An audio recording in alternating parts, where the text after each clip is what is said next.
Good evening, and welcome to the American Antiquarian Society and our public program tonight, Early 19th Century Musical Performance Traditions with Shirley Hunt.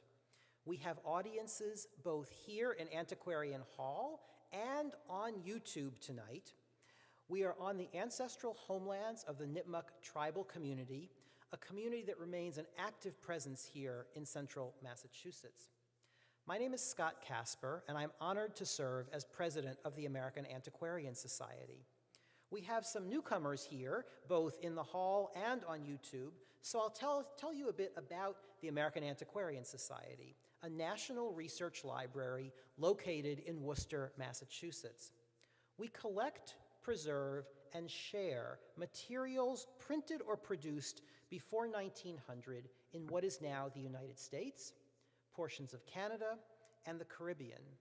And our collections include books and pamphlets, newspapers, periodicals, manuscripts, children's literature, and the graphic arts.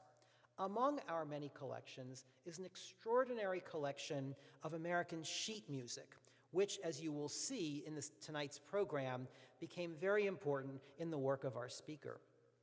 The American Antiquarian Society supports and welcomes scholars and readers from around the country and indeed around the world to work in our collections, both physically on site here in Worcester and our digitized materials, both on our website and in other forms. Among our resident fellow programs, we have about 50 resident fellows each year, and among those programs are fellowships for artists and writers, creative and performing artists and writers, like tonight's speaker, Shirley Hunt. Artists and writers, when they come to the American Antiquarian Society, use many of the same kinds of materials that academic scholars do, but they see and they hear in those materials something very different. The materials spark creativity as well as research, performance, and writing for broader audiences. These are all benefits that we have by bringing artists like Shirley Hunt into our community, and we look forward to welcoming many more artists in our community over the years ahead.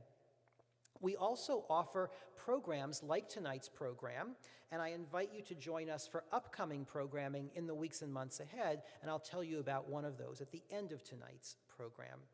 We thank you for joining us this evening, and we welcome you. For those of you joining us virtually on YouTube, my colleague Amanda Kondek will be sharing a few notes on how to comment and ask questions on the YouTube chat, which is located on the right-hand side of your screen. Amanda will also be posting links and relevant information in the chat throughout the program. And I would also note, for those of you who are on site tonight in our wonderful reading room, we have a small exhibition set up in the case just on the other side of the screen of some of the sheet music that Shirley Hunt used and other musical materials she used when she was a fellow in residence here, so you can see some of her actual materials. Finally, I'll note that this program is being recorded, and it'll be available on our YouTube channel afterwards, so tell your friends. And now it's my pleasure to introduce tonight's speaker.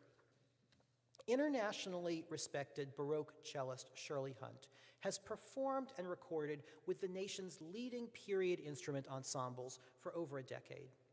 In 2020, she became the first woman, the first American, and the first person of color to release a complete recording of J.S. Bach's suites and sonatas for cello and viola da gamba with harpsichord on period instruments. In February 2022, she held a William Randolph Hearst Foundation Creative and Performing Arts Artists and Writers Fellowship here at the American Antiquarian Society, where she pursued original research on 19th century performance practice in New England. She's a founding member of the Kramer Quartet, a period instrument string quartet that performs both historical and contemporary repertoire on gut strings. And this evening, she will be discussing her ongoing work, Early 19th Century Musical Performance Traditions. Please join me in welcoming Shirley Hunt.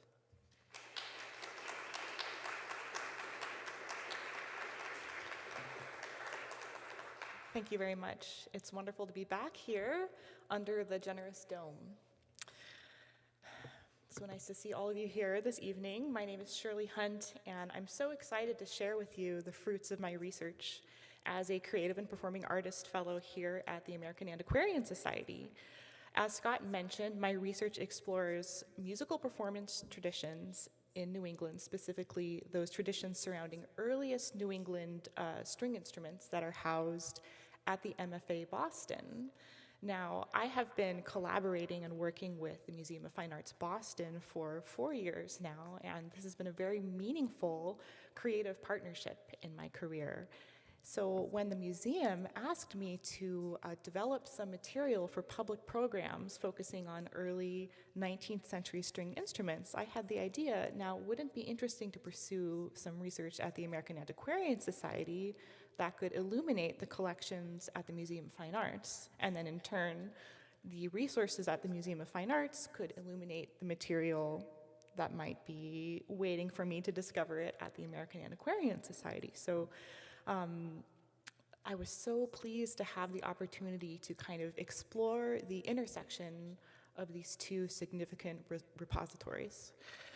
The purpose of my research that I undertook here at AAS was really to develop material for 2 programs at the MFA. One program actually took place last Friday for the Department of Musical Instruments Curators Circle.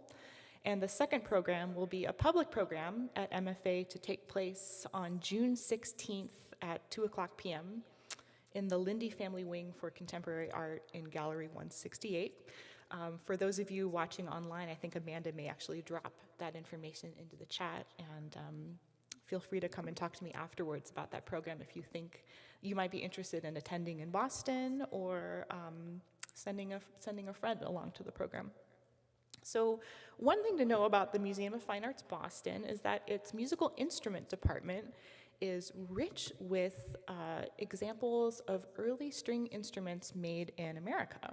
So this includes early violins and a type of instrument called the American bass viol, which was sort of a bass instrument, sort of in the shape of a cello, that was not really a copy of anything that came from Europe specifically. It was something that was created sort of out of a concept or of an idea, and was used to support church choirs and congregational singing.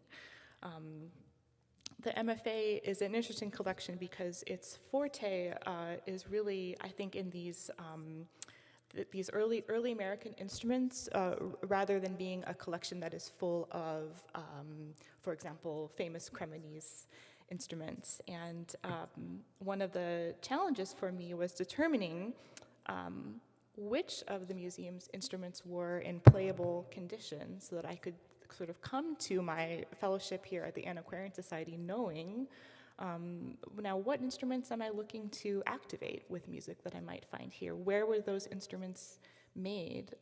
What were the life stories of those makers? Who played these instruments?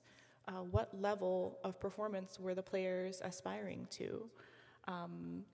Who might have been excluded from playing on an instrument such as this? These were sort of the questions that were bouncing around in my head as I explored both the collections available in the museum and also the idea of, well, what would I really be looking for when I would come here to pursue my research? So once I sort of determined which early New England made instruments that I wanted to focus in on, then I came to the Antiquarian Society with kind of a map of, here are these instruments, here's their location. I'm going to use those to kind of filter for sheet music and images and draw upon the incredible resources that are here that can illuminate the study of music. So here at the Antiquarian Society, of course, I had the chance to look at numerous music manuscripts, music books, including many hymnals and collections of church music.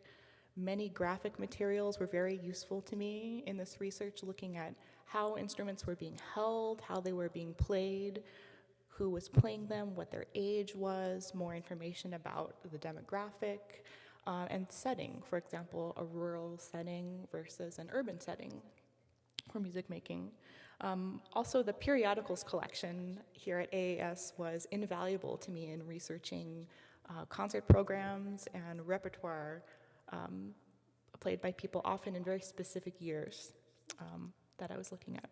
So I'd like to talk now a little bit about New England bass viols. This was one of the categories of instrument that I was interested in exploring at the MFA, and this slide that's up here now is an American bass viol made by Benjamin Quikour, who is one of the earliest people known to make bass viols in America. He's also the first instrument maker to make pianos in America, and there's actually a very nice square piano in the MFA in the American Gallery. That's by Benjamin Quikour. He was born in Milton, Massachusetts in 1765. And the MFA actually has quite a few bass viols by him. This one on the slide was made about 1800, and lucky for me, this particular instrument was in playable condition. So I thought, okay, I'm going to come to AAS and I'm going to look for some music that I could play myself on this instrument. Now, I play cello, and this instrument, it's similar enough to a cello that a cellist can sit down and play it. Some of the proportions and sort of the geometry of the instrument is a little bit unlike a cello. Again, these are instruments that were kind of created on an idea, on a concept, by self-taught instrument makers who had furniture making skills, who maybe had other woodworking skills, even some skills like jewelry making, and clock making. And this sort of category of instrument around 1800 was used to support church singing. So this would be like 4-part harmony, untrained singers singing in church. And these instruments kind of solved a problem that was becoming more of a problem. As the generations of worshiping Americans went on, it was identified that their singing in church was so bad that something needed to be done. And so the idea was, well, perhaps we should introduce an instrument to keep everyone on pitch. It's like, have you ever heard people singing Happy Birthday to someone in like a chain restaurant? Like Chili's or Olive Garden, right? So this is what I think of when I read about there's a problem, the church singing is cacophonous. How are we supposed to praise God? How is God going to receive our prayers if our singing is so out of tune and chaotic that it can't be organized? Now, this instrument was sort of deemed an acceptable instrument to be used in this situation. There was a lot of connotation at the time with violin and the devil. So this was sort of deemed like a violin family-like instrument that was sturdy and large and kind of somber enough to sort of pass in the situation and not upset anyone. But it did actually end up upsetting a lot of people. I read multiple accounts of people never attending church again because they were so upset at seeing one of these. So it was sort of an instrument that was made to be heard but not seen. So it would be sort of tucked up away in the rafters. Anyhow, on to the music. So coming here to Antiquarian Society, I had the great fortune to run into the photostat of this manuscript, the Abraham Wood manuscript. The original is in the Northborough Historical Society. I was ecstatic to find this because here's this music. It's from 1775. It's church music, and right there in the manuscript, there's in Abraham Wood's hand, it says "for the bass viol," written in all of these tunes, many tunes. And so I'm just in here in the reading room, like going through the pages, like, yes, I found exactly what I was looking for. And then I had a wonderful email exchange with Nim Cook. Hi, Nim. I know you're out there watching. And Nim pointed me to this particular tune that you're going to see on video in a second called Warren. And I love this tune because it really shows how the bass viol was not only fulfilling kind of a functional purpose in supporting the intonation of the singers, but was also contributing to a creative facet of the text and really kind of bringing the text to life in a way with a little bit of word painting. So here's the video of Abraham Wood's Warren.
So that's Warren by Abraham Wood. This is actually an ode to Joseph Warren, a patriot who died in the Battle of Bunker Hill. Now, what you just heard is, it's interesting, as a historical performance specialist, what you just heard was 4 professional singers and me, a professional cellist, playing this music that was undoubtedly performed by people who were not professionals. And that's the kind of thing where, okay, we've just produced a very idealized version of this thing, but it helps us understand a concept, perhaps what the composer was imagining. An observation I have about this music is that there are certain parts of the music where I hear it or I play it and I think, okay, this seems very kind of based in a Eurocentric, harmonic, I expect this cadence to come at this time, whatever. But then there are other parts of the music where it just takes a left turn and goes into this kind of crazy other area where none of the rules of all bets are off with counterpoint, any of those rules of doubling the octave, whatever. There's even a section there in Warren where the two inner voices just drop out completely. And we were actually discussing this in the rehearsal, and we decided that maybe perhaps what happened was that Abraham Wood just wrote himself into a corner with the soprano and the bass line, and he couldn't, we were, just kind of yucking it up in our rehearsal. We thought, well, maybe he just couldn't figure out how to harmonize with the middle two parts, so we just left them out, so the other two singers are kind of like waiting for their time to come back in. But for me, certainly a fascinating experience to perform this music and to just try to figure out how to play a museum instrument that's been sitting in storage off-site for a number of years, unplayed, and then suddenly it's here. We've got to figure out what strings to put on it. If it works, try to get it to work when we were recording the take, and that was a pretty fun experience. So next slide, let's take a look at an American bass viol at the MFA by Abraham Prescott.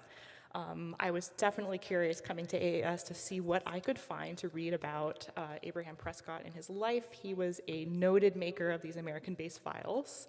I'm going to just read an excerpt here from a feature article that was written on maker Abraham Prescott from Moore's Musical Record in 1868. As early as 1810, Abraham Prescott, a young unmarried farmer living in the town of Deerfield, 15 miles from Concord, New Hampshire, conceived the idea of making an instrument similar in shape to the violin, but of larger size. He had never before seen but one violin, and no bass viols were made in this country to his knowledge at the time, though later he heard of one or two in different parts of the country. He succeeded, without any model, in producing a remarkably fine instrument of the violoncello class. In 1820, the demand for such instruments had so increased that he enlarged his business and employed 2 or 3 men. For many years, Mr. Prescott traveled about the country and disposed of his viols, which were principally used in church choirs. He usually took half a dozen or more in a carriage made purposely for the business and traveled until they were sold. Our next little video is actually from Lessons for the Bass Viol, which was a little serial published in the Boston Musical Visitor, which is a periodical. And so whenever this magazine came out, you would get a little miniature lesson on how to play an instrument. Maybe it was violin, could be German flute. And so for 3 installments, they had instructions on how to play bass viol. Now, this is in 1844, and this was what you're going to hear next is the final installment on here's your education and how to play viol. And to me, this caught my interest because it sort of showed what was the maximum ability level that you were expected to have after looking at this lesson. So let's hear these lessons for the bass viol.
So now if you looked at similar kind of lessons for the flute or the violin, now you'd be playing a tune by now.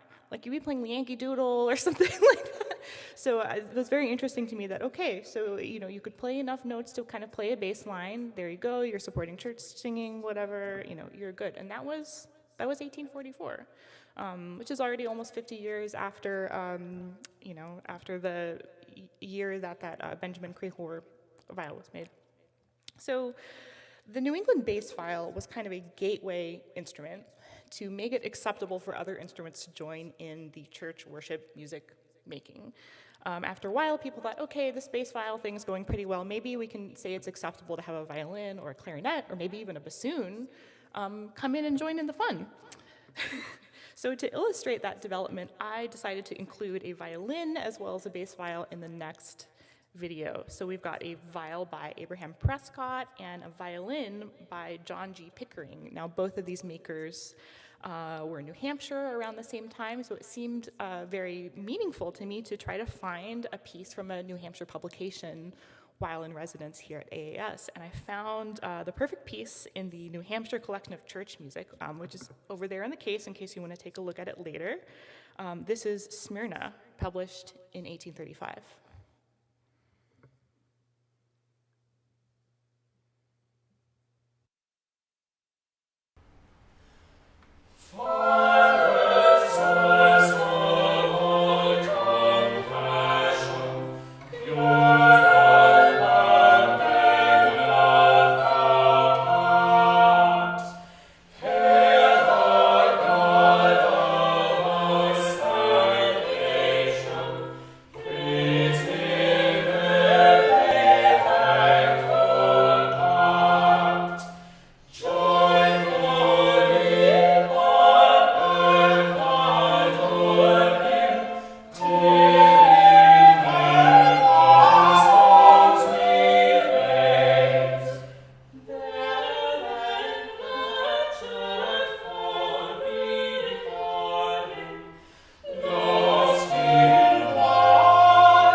Okay, pop quiz. Does anybody recognize that tune? No one? Okay, it's from Don Giovanni by Mozart. The aria is Batti Batti, and if nobody knows this one, it's a very flirtatious aria about S&M, no joke.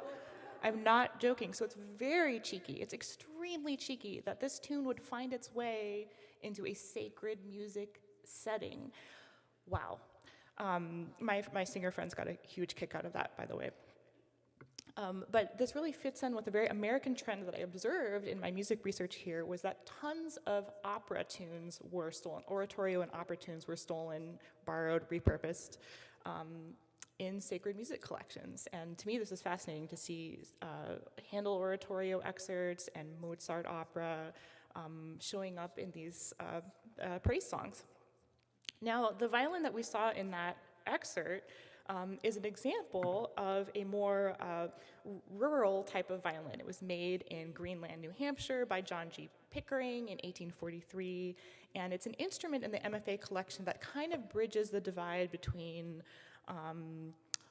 violins made after a European model and violins that were more in a folk style. It sort of lies somewhere in between.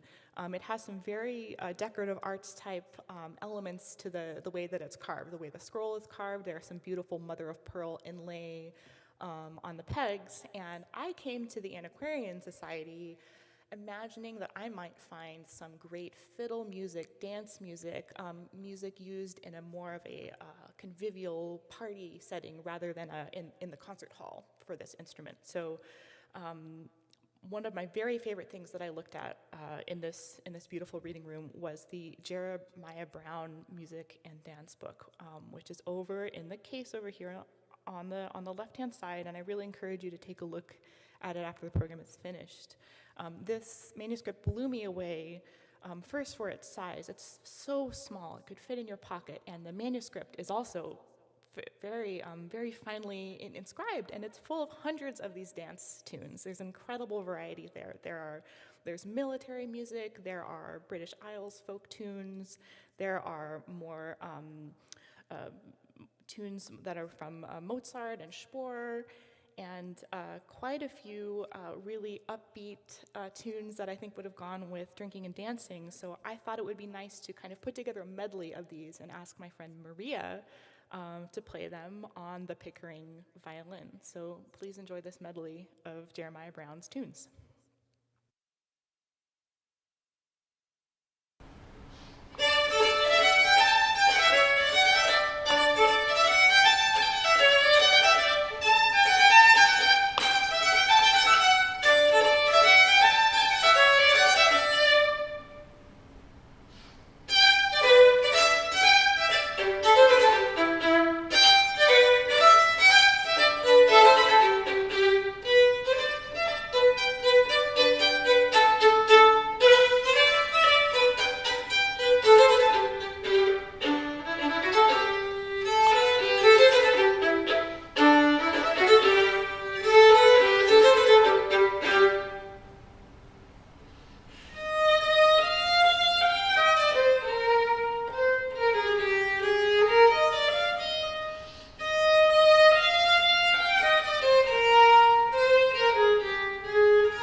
So fun.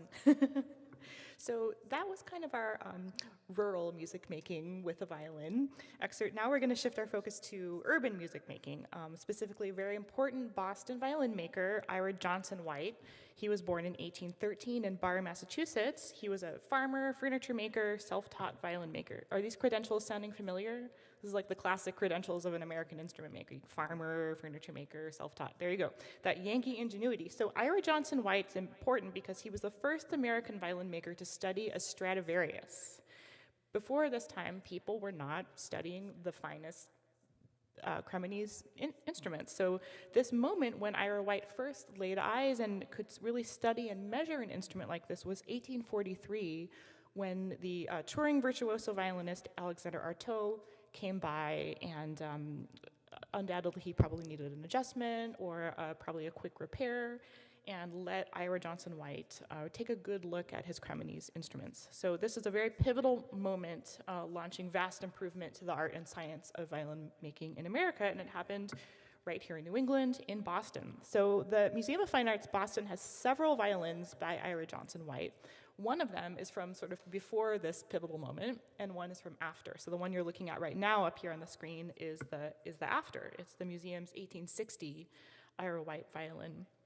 So when I came here to the American Antiquarian Society, I thought, well, now with my knowledge about, pre-existing knowledge that Alexander Artaud, the great violin soloist, came into the life of Ira Johnson White and sort of forever changed the trajectory of American violin making, what was Alexander Artaud playing in Boston in 1843? Can I look that up somewhere? Well, I could look it up here, of course, with the guidance of the wonderful people here who helped me, understand how to use the catalog better and things like that. So Dwight's Journal of Music was an incredible resource to me in looking up the forthcoming concerts in a particular year, reading the concert reviews.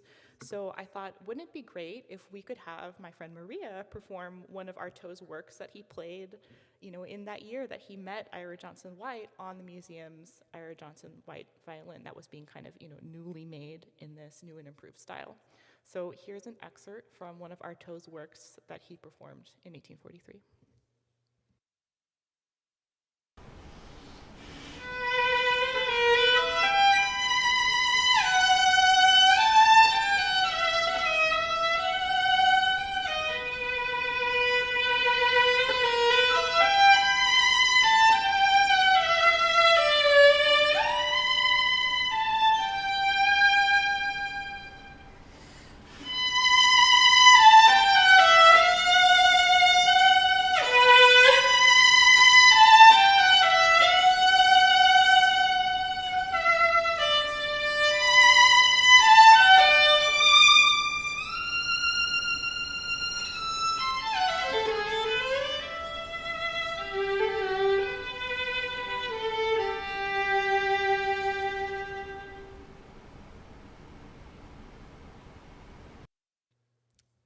Great.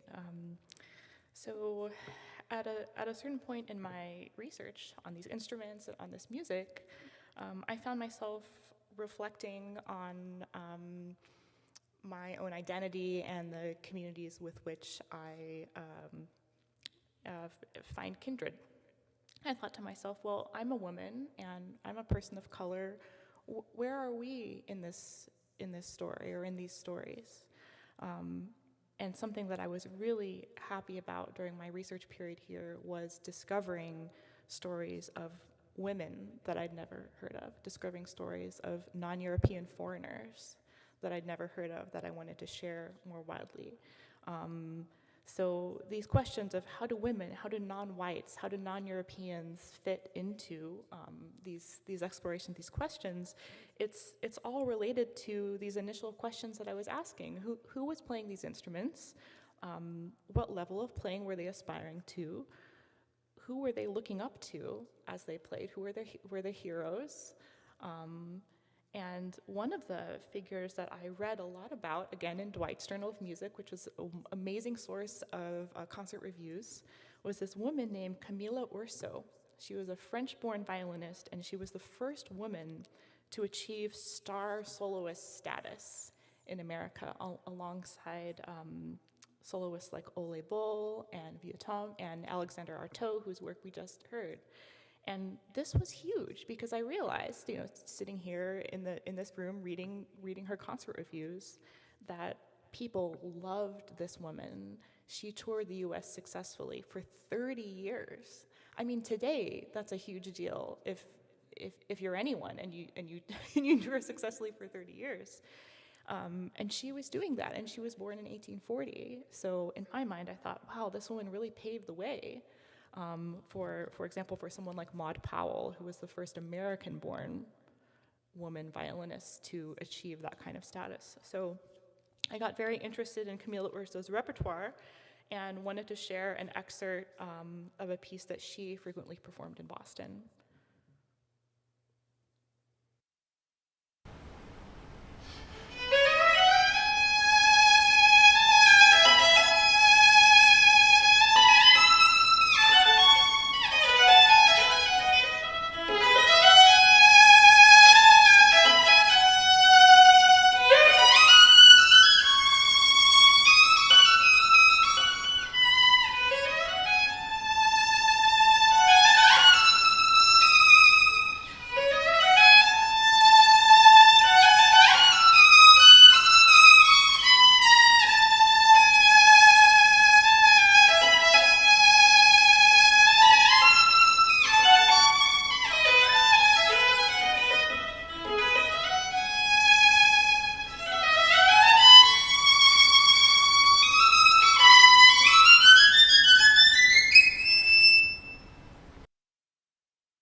So Maria was just playing there on that same Ira Johnson White violin that we heard the Artaud excerpt. And so what I was thinking with this instrument was, if you were a woman and you were an aspiring violinist at this time, you might have heard Camila Orso perform in concert, and maybe you would be playing on a violin of this caliber that was made by a sort of recently invigorated violin maker who had attained some of this special knowledge to make instruments really in an improved way after seeing these Cremonese examples.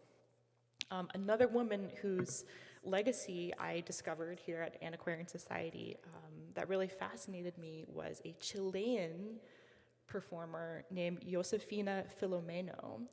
And she toured the US in 1868 and 1869, playing both piano and violin. And her concerts would include a concerto on the piano and a concerto on the violin in the same night. Like, talk about talent, it's incredible. And she played the Mendelson Violin Concerto at Boston Music Hall in 1868. So I thought, well, why don't we take the same violin for a spin with a little bit of Mendelson?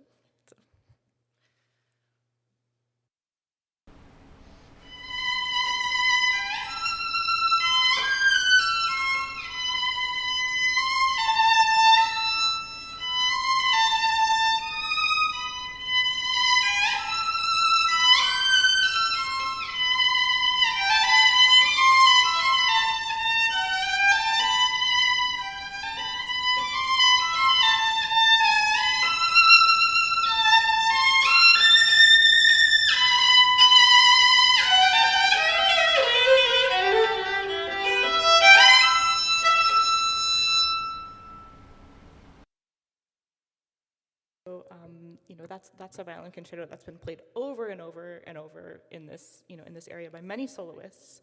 On the last day of my fellowship here, I opened up a great book and read as much of it as I could. This book is called Music and Some Highly Musical People by James Trotter, published in 1878. This is a wonderful compendium of biographies of Black musicians in the 19th century. I mean, I had no idea that such a book existed, and it was amazing. So find this book, look up this book, it's great. I read about so many fascinating people, including this family called the Lucca Family. They performed as a quartet, and they all sang traditional voice roles, but then they doubled on instruments like cello, violin, piano. And I thought, oh my God, it's my last day at the Antiquarian Society, and I'm just discovering this book and discovering all these people. What am I going to do? So I tried to look up some broadsides and concert programs and things so I could figure out what were they playing on their concerts. And it turns out that they played sort of a combination of kind of hits from operas, arias, and whatnot, and then also chamber music. And I found a piece on one of their programs by Francis Johnson, who is an amazing musician, incredibly prolific composer, bugler, band leader, totally a star of the 19th century, and he was the first African American to have his music published as sheet music.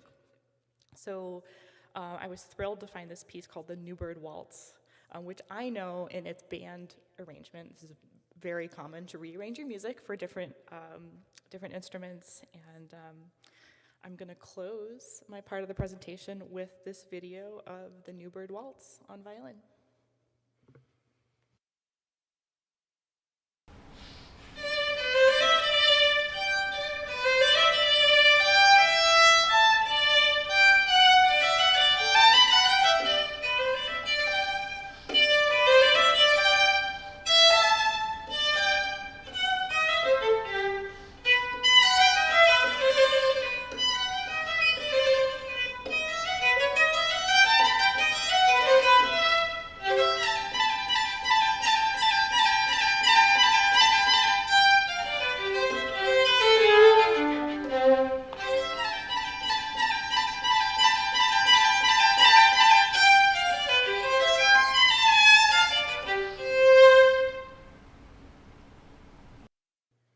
Thanks so much. And as I said, all of this is part of material that I present at the MFA in public programs. One I already gave, but there's one coming up on June 16th. And if this interests you and you want to come to Boston for the day, please come and say hi. It'll be June 16th, 2 p.m. in the Lindy Family Wing, and I'd love to see you there. So it's time for questions now, right?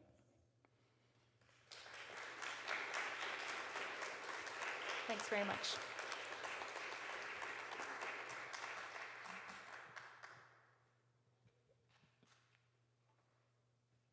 So if folks in the hall have questions, just raise your hand and Nan Wolverton will bring the mic over to you. We're also monitoring questions on the YouTube. So if folks on the YouTube have questions, Amanda will be reading those out as well. And I'll turn this back over to you, Shirley.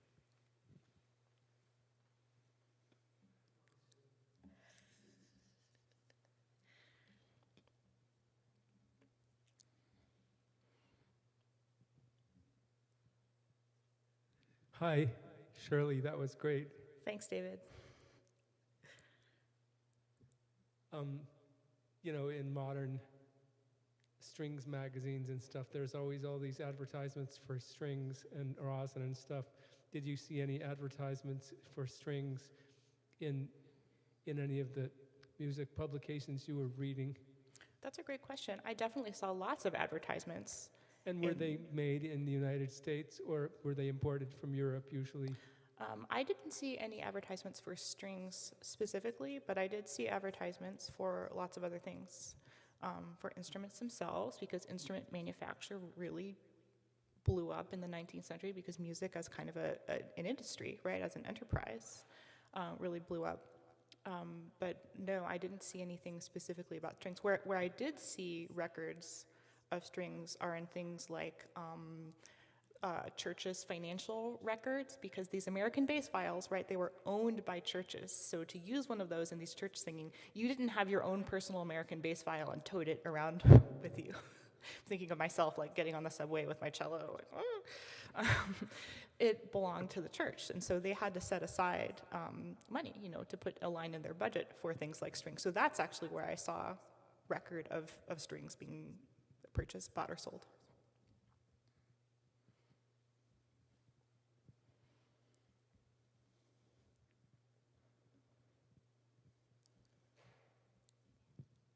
All right. Does the AAS have a collection of manuscript tune books from the 19th century and before?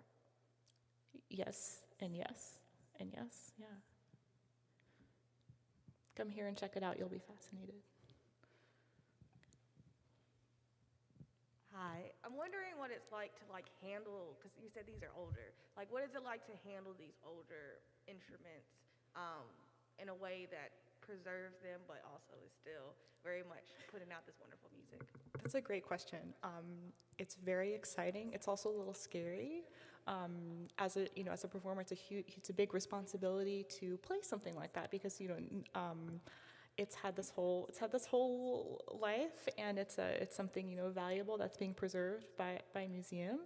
But I think that the curatorial staff at the museum take great care to assess if a particular instrument is playable, if it can withstand the stress of being played, being sounded. So for me, having the trust of the curatorial staff is frees me from a little bit of stress over that. But it's also this amazing kind of kinetic physical experience to have with an instrument, because every moment that you spend with it, it's a discovery, and it's kind of like an exponential learning curve. Someone like me can't have kind of infinite time to get accustomed to an instrument. And so I know for me, I often feel a lot of pressure to try to get to know the idiosyncrasies of a specific instrument very quickly, especially instruments like these, which were sort of, they were early examples of this kind of instrument making. So they weren't uniform in the way that, like, if you go into a violin shop today and you say, hi, I'd like to try a full-size violin, or I'd like to try a full-size cello, you can kind of like expect it to feel a certain way or to respond a certain way. It's a little bit like tabula rasa with these. It's really like sort of stepping back, having to remove your expectations a little bit. But I feel so privileged to work with the MFA Boston. Not every museum that has musical instruments in it has the attitude that they should be played. And for me, it's an incredible privilege to be able to engage with the public by activating these instruments, and not just sounding them, but sounding them with meaningful material and with the nexus of these stories and ideas. Shirley, can you say a little bit about the challenge of trying to, well, the fact that you had to use videos here instead of instruments, about trying to Yes, get the instruments absolutely. out? So one thing to note is that it takes an act of God to take a museum object out of the museum. So unfortunately, I couldn't, bring these instruments here and play them for you live, or have other people play them for you live here. So thanks to Nate, who came to the museum and set up his own. Nate's back there operating the board. Nate, you're the best. Thank you.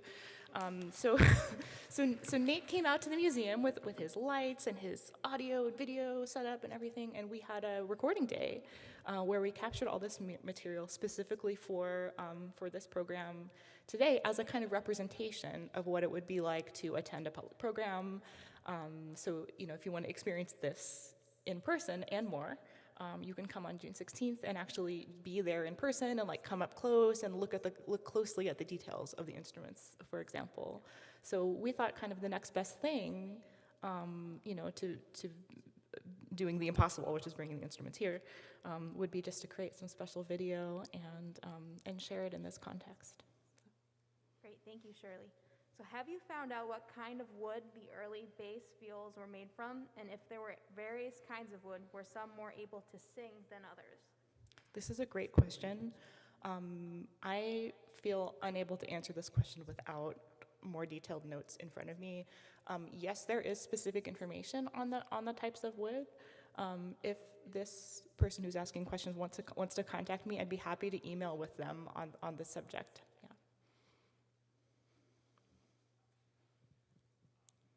Yeah, I wanted to know a little bit more about, or I'm fascinated by the technical innovation of access to better violins and what that does for kind of the kinds of music people are interested in, and wanting to know sort of prior to 1843, what did this violin sound like, this less technically proficient violin, and because of its timbre, or did that determine the kinds of music that limit the kinds of music people were interested in? And then afterwards, does this open up, are people interested in new kinds of music because of having better violins?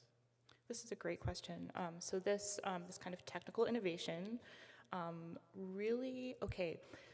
So up to this point, Americans, they saw great performances of European soloists. So the great performer from out of town came in from Europe, gave their performance, and this was this kind of unattainable star act. And one of the reasons, so you could say that somebody was such a star because they had the best training, but also because they had the best tools.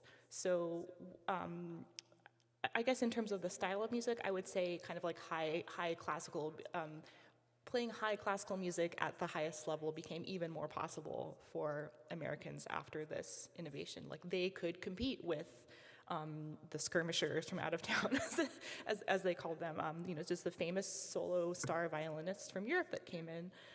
Suddenly, you could be an American and you could buy an American-made violin that played as well. In fact, I did some research into Maude Powell, who is the first American-born woman to become, a huge deal violin soloist. She gave the U.S. premiere of the Tchaikovsky Concerto, the Sibelius Concerto, all of these big deal pieces. I mean, this woman gave the U.S. premiere of these pieces, which I think is so exciting. And she played on a violin by George Gamunder, who, during her lifetime, she thought this was sold to her as an Italian violin, and she fully believed that this was an old Cremonese instrument. And then after her death, it was revealed that no, this was an instrument made in America. So I think that this access really opened the door for Americans to really participate on an equal playing field with Europeans. So things like the start of the New England Conservatory, the start of the Boston Symphony, all kind of went into motion in the 1880s, kind of as a result of that. So yeah, I hope that answers your question. Yeah. Any other questions? Don't be shy. Y'all are lucky because at the MFA on Friday, I tried to have a sing-along.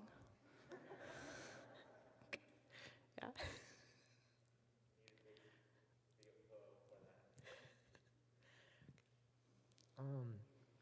So does like the New England bass viol still have like use now? Like has it kind of like continued to be used after it was invented, or was it more of a kind of something that was invented and then like once people got more access to better violins, it fell out of style? It fell out of fashion. This is a great question. So it fell out of fashion, and it became sort of replaced by two things.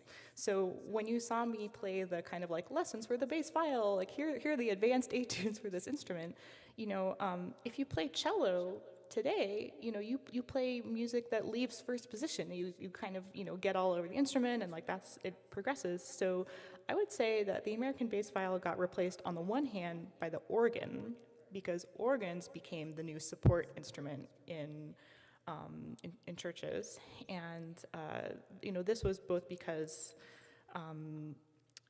churches could finally like afford to have an organ, or the culture changed and it was acceptable to have like such a loud instrument or a large instrument going, and so that certainly kind of made the American bass viol sort of outdated and no longer used. But then also the cello.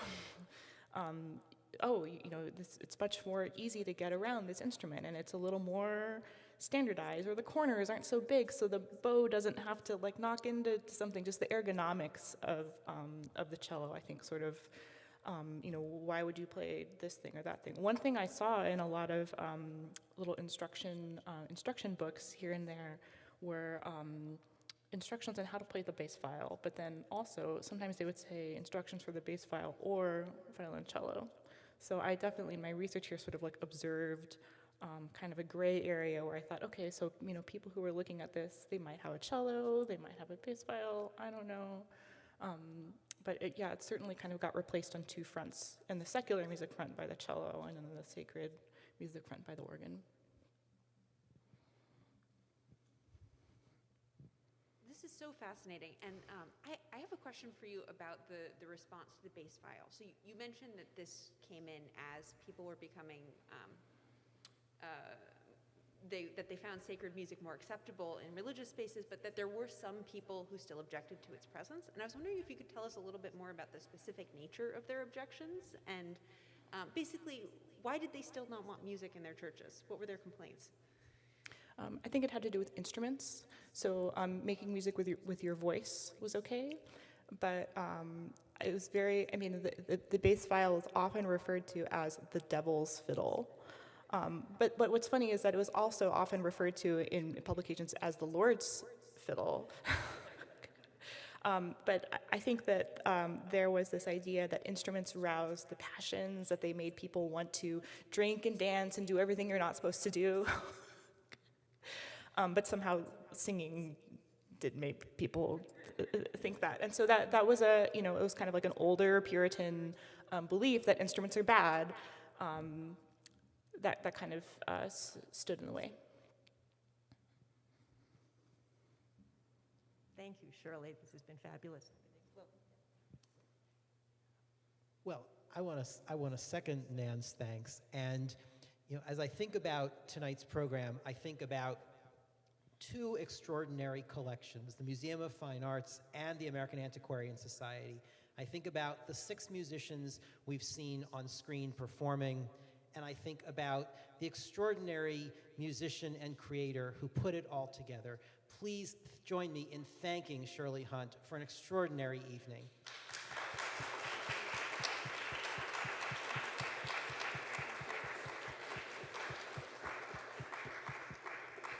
Just a few final notes as we close up for this evening. For those of you who are present in the hall tonight, we have Shirley's CDs available for sale here if you would like to take one of them home with you. These are the box CDs, I believe. So please feel free to come over to the desk and purchase a CD. And for those of you who are in the hall and those of you who are watching at home on YouTube, I want to mention our next public program, which will be virtual only. It will be on Zoom next week, and that is my conversation with the historian and author Mary Sarah Bilder about her recent book, Female Genius, Eliza Harriet and George Washington at the Dawn of the Constitution. That's next Tuesday night, May 31st at 7 p.m. on Zoom. You can check out this program and other upcoming programs on our website, AmericanAntiquarian.org, and of course you can watch previous programs on our YouTube channel. And so thank you from the American Antiquarian Society.